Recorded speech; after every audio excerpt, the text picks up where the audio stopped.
Continuação das lendas dos judeus. A visita dos anjos.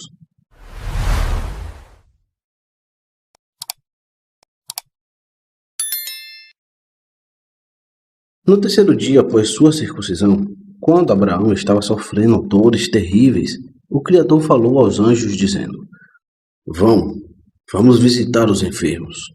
Os anjos recusaram e disseram: O que é o homem para que te lembres dele? E o filho do homem para que o visites? Mas o Criador respondeu-lhes: Assim falais. Conforme viveis, o cheiro deste sangue é mais doce para mim do que a mirra e o incenso. Se não desejais visitar Abraão, irei sozinho. O dia em que o Criador o visitou estava extremamente quente, pois ele abriu um buraco no inferno para que seu calor pudesse chegar até a terra, e nenhum viajante se aventurasse nas estradas, e Abraão fosse deixado imperturbável em sua dor. Mas a ausência de estranhos causou grande aborrecimento a Abraão, e ele enviou seu servo Eliezer para vigiar os vigiantes. Quando o servo voltou de sua busca infrutífera, o próprio Abraão, apesar de sua doença e do calor escaldante, preparou-se para sair pela estrada e ver se não teria sucesso onde o fracasso havia ocorrido com Eliezer, em que ele não confiava totalmente em nenhum momento, taxa tendo em mente o conhecimento ditado: Não há verdade entre os escravos. Nesse momento, o Criador apareceu a ele, cercado pelos anjos. Rapidamente, Abraão tentou se levantar de seu assento. Nesse interim, Abraão viu 3 homens. Eram os anjos Miguel, Gabriel e Rafael. Eles assumiram a forma de seres humanos para satisfazer seu desejo de hóspedes para os quais exercer hospitalidade. Cada um deles havia sido incumbido pelo Criador de uma missão especial, inclusive a ser executada na terra. Rafael deveria curar a ferida de Abraão. Miguel deveria trazer a Sara as boas novas de que ela daria à luz um filho, e Gabriel deveria destruir Sodoma e Gomorra. Chegando à tenda de Abraão, os 3 anjos notaram que ele estava ocupado cuidando de si mesmo e se retiraram. Abraão, porém, correu atrás deles por outra porta da tenda, que tinha entradas abertas por todos os lados. Ele considerava o dever de hospitalidade mais importante do que o dever de receber o esplendor. Voltando-se para Iá, ele disse: Ó Senhor, a quem por este sinal ele considerou o mais distinto era o arcanjo Miguel, e ele ordenou que ele e seus companheiros se retirassem para sua tenda. A maneira de seus convidados, que se tratavam educadamente, causou boa impressão em Abraão. Ele estava certo de que eram homens de valor a quem ele estava entretendo. Mas, como eles pareciam exteriormente como árabes, e o povo adorava o pó de seus pés, ele ordenou que primeiro lavasse os pés, para que não contaminassem sua tenda. A quem, por este sinal, ele considerou mais distinto era o arcanjo Miguel. E ele ordenou que ele e seus companheiros se retirassem para sua tenda.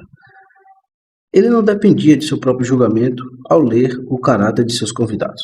Junto à sua tenda foi plantada uma árvore que estendeu seus ramos sobre todos os que creram em Iá e lhes deu sombra. Mas se os idólatras iam para debaixo da árvore, os galhos se voltavam para cima e não lançavam sombra sobre o solo. Sempre que Abraão via esse sinal, ele imediatamente iniciava a tarefa de converter os adoradores dos falsos deuses.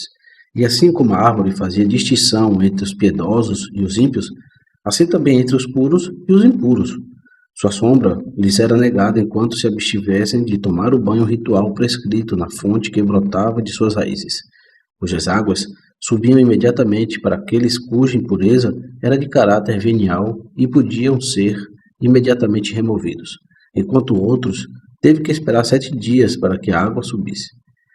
Abraão, então, ordenou que os 3 homens se encostassem no tronco da árvore. Assim, ele logo aprenderia seu valor ou indignidade.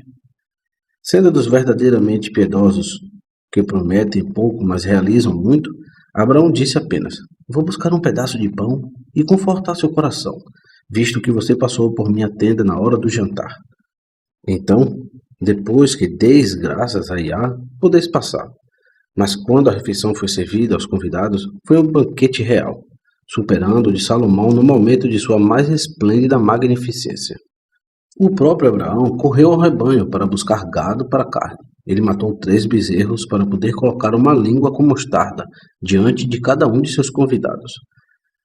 A fim de acostumar Ismael a atos agradáveis a Iá, ele o fez vestir os bezerros e pediu a Sara que assasse o pão. Mas como ele sabia que as mulheres costumam tratar os hóspedes com mesquinhez, ele foi explícito em seu pedido a ela.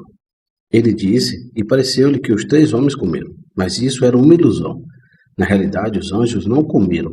Apenas Abraão, seus 3 amigos, Aner, Escol e Mamre, e seu filho Ismael participaram do banquete, e as porções colocadas diante dos anjos foram devoradas por um fogo celestial.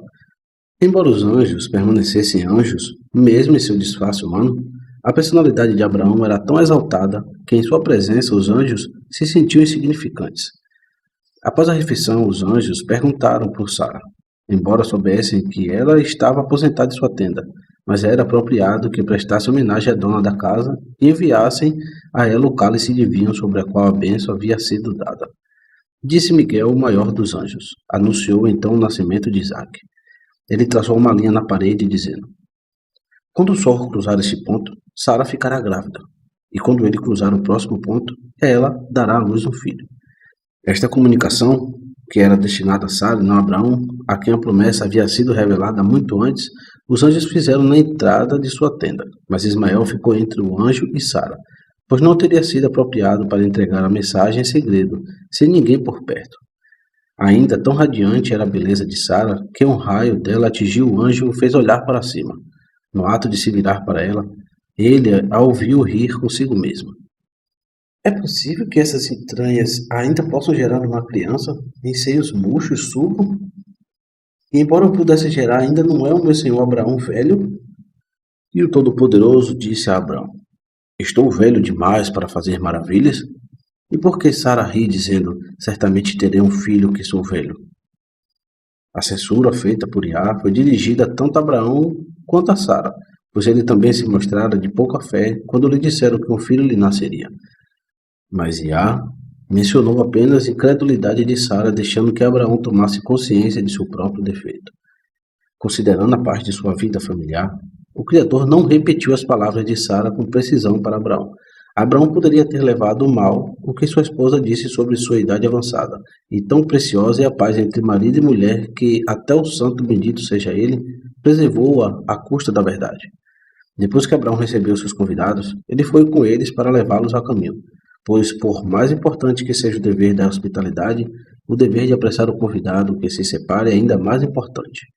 O caminho deles era na direção de Sodoma, para onde os 2 anjos estavam indo, um para destruí-la e o segundo para salvar Ló, enquanto o terceiro, tendo cumprido sua missão para Abraão, voltou para o céu.